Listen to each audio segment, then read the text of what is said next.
बिनित भैया तोरे पूजा के शादी होत बा। हां नहीं हो सकत असंभव। अगर विश्वास नहीं की तो जाके देख ला। हां की पूजा हमार बाजी और हमारी रही। अगर ओकर शादी होई तो सिर्फ हमरा से होई।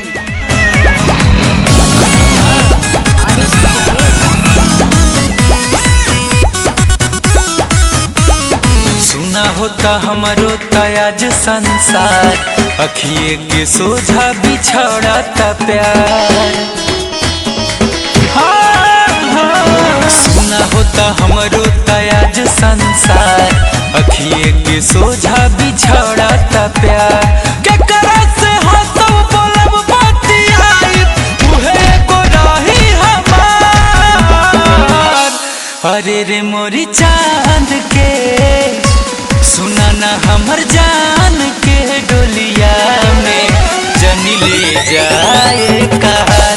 सुना ना हमर जान के डोलिया में जनी ले जाए कहार।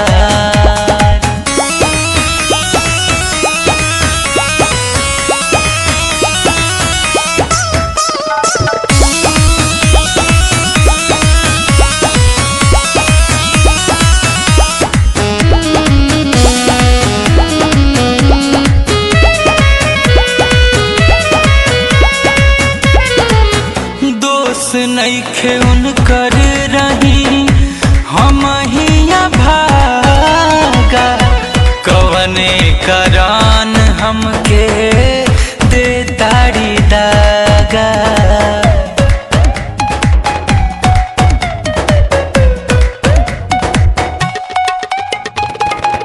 दोस्त नइखे उनकर रही हम हिया भागा, कवने करान हमके दे ताड़ी दागा।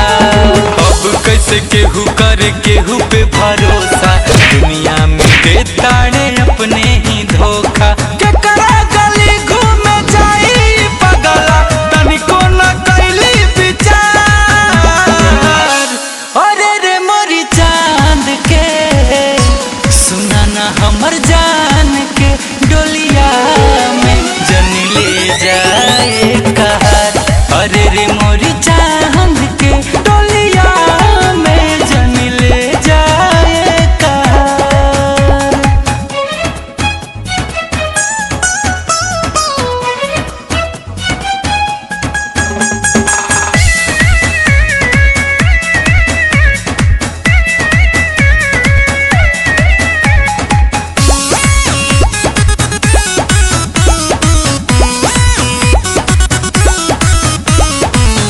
सिगरेट से जार हाथ पर लिखनी उनका नाम के, कैसे बैठल बाड़ी उ डोली में घूंघट तान के।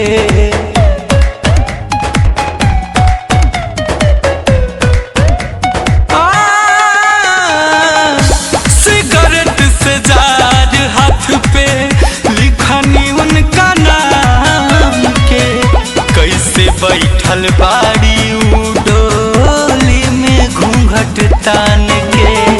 आखिरी भर उनके नी देख ले बेदा, मोरी जान के सूरतिया तू देख ले बेदा। गुंजन खिलस के हंसत खेला जिंदगी, जहाँ ताड़ू के बेकार। अरे रे मोरी जान के सुना ना मोरी चांद के डोलिया में ले जा जन कहार। अरे रे मोरी जान के डोलिया में जन ले जाए कहार। अरे रे मोरी जान के डोलिया में ले जा जन कहार। अरे रे मोरी जान के डोलिया में।